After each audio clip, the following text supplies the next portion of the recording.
PP Muhammadiyah sedang menyiapkan langkah hukum terkait dengan keputusan Mahkamah Konstitusi untuk memperpanjang masa jabatan pimpinan KPK. Ya, untuk langkah hukum tentu akan kami siapkan setelah nanti melihat respon dari pemerintah terkait dengan putusan Mahkamah Konstitusi nomor 112 ini. Jadi saat ini kami pada tahap kajian terhadap putusan MK nomor 112 PUU 20 2022. Kami belum sampai kemudian untuk mengajukan langkah hukum, tapi sedang kami persiapkan. Seandainya memang ke depan pemerintah kemudian akan memperpanjang masa jabatan KPK yang saat ini dengan keputusan Presiden. Begitu Pak Gatnya. Ya, kalau sebelumnya kita sempat mendengar ada kutipan wawancara bersama dengan Menko Polhukam Mahfud MD yang mengatakan dan berdalih mengatakan bahwa pemerintah harus mengikuti putusan MK. Iya, putusan MK sama sekali tidak mengatakan bahwa putusan ini digunakan untuk periode yang sekarang. Jadi tidak ada di dalam putusan MK yang mengatakan bahwa ini untuk periode Nurul Gufron dan kawan-kawan atau Firly dan kawan-kawan.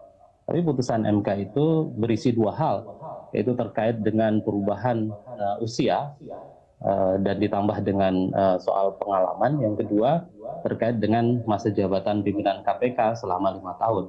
Soal pemberlakuannya tidak disebut di dalam putusan MK ini. Oke, lalu apa yang kemudian membuat PP Muhammadiyah paling gelisah dengan keputusan tersebut? Apakah yang kemudian menjadi permasalahannya adalah perpanjangan masa jabatan atau periodenya?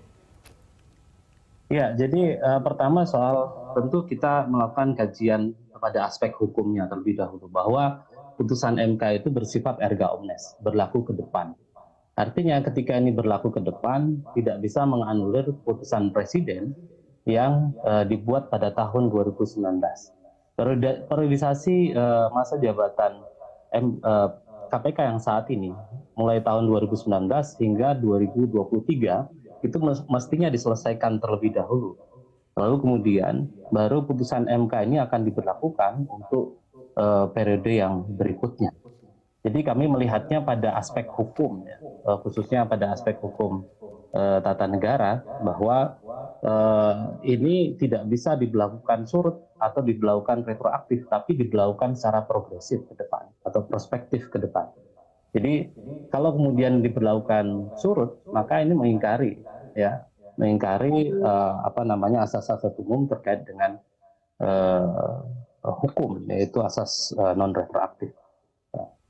Oke, jadi yang kemudian dilihat adalah aspek hukumnya terlebih dahulu, bagaimana dengan aspek prestasinya ketika melihat bahwa salah satu yang kemudian diputuskan dalam putusan MK tersebut adalah untuk memperpanjang masa jabatan pimpinan KPK sampai dengan 5 tahun. Apakah kemudian diberlakukan sekarang atau ke depan, tapi apakah itu bisa dinilai sebagai langkah yang tepat untuk mengefektifkan prestasi KPK ke depannya? Ya, harapan kita tentu begitu ya, setelah kita melihat bahwa saat ini prestasi KPK justru menurun, indeks persepsinya dari 40 menjadi 34, kami melihat bahwa apakah kemudian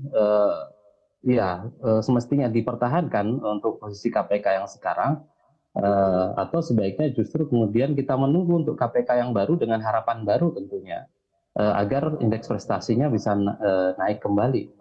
Kami tentu sangat concern dengan soal kemudian prestasi KPK.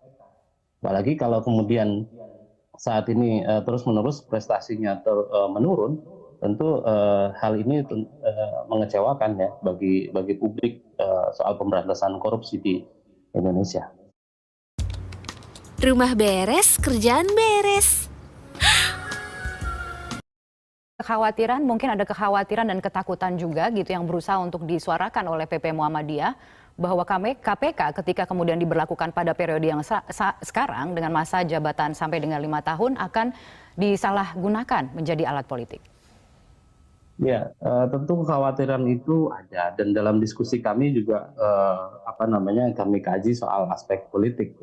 Tapi kami belum sampai pada kesimpulan apakah kemudian itu akan benar-benar digunakan atau tidak. Tapi kami melihat bahwa potensi itu mungkin saja terjadi. Ya. KPK dijadikan alat kemudian untuk kepentingan politik karena berkaitan dengan tahun politik saat ini.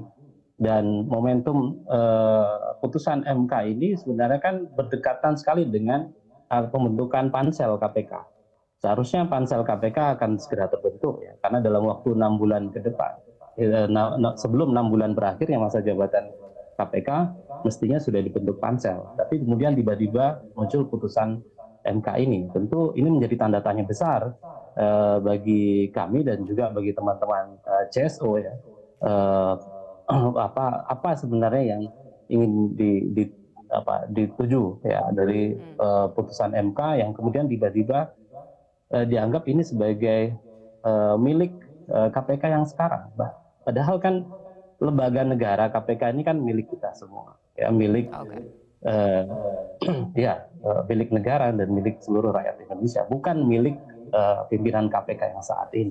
Betul, betul. Pak Rahmat, kemudian apa sebenarnya langkah hukum yang disiapkan dan apa yang paling mungkin untuk dilakukan? Apakah kemudian akan berkolaborasi dengan elemen masyarakat lain yang juga menyuarakan sikap yang sama? Dan apakah seberapa jauh akan berdampak terhadap putusan MK ini? Mengingat bahwa putusan MK ini sifatnya final dan mengikat.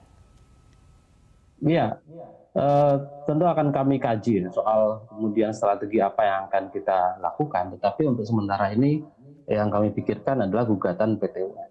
Dan tentu Muhammadiyah tidak sendirian dan kami posisinya di majelis hukum. Tentu kami juga akan secara etika organisasi kita akan menyampaikan terlebih dahulu pada pimpinan pusat Muhammadiyah, dalam hal ini Ketua Umum.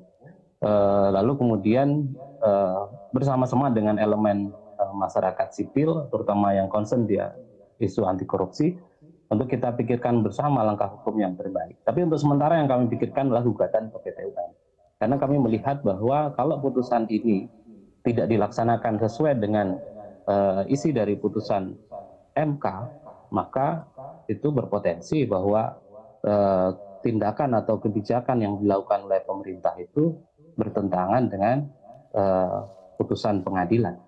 Ya, apakah ini kemudian sesuatu yang luar biasa sekali sehingga PP Muhammadiyah tidak hanya sekedar menyatakan sikap tapi juga akan mengambil langkah hukum?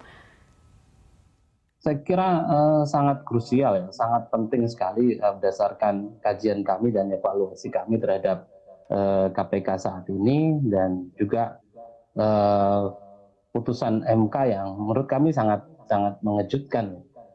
Karena biasanya MK itu untuk hal-hal yang sifatnya persyaratan dan bersifat angka-angka itu mereka menyatakan open legal policy. Kali ini kami baru mengetahui bahwa putusan MK ini soal usia, soal masa jabatan tiba-tiba langsung kemudian diterima saja. Padahal itu kan bagian dari kewenangan pembentuk undang-undang yaitu DPR dan Presiden. Tapi untuk kali ini MK justru malah mengamini permohonan dari pemohon Saudara Nurul Gufron yang minta soal usia maupun juga perpanjangan, bukan perpanjangan sebenarnya, masa jabatan KPK menjadi 5 tahun.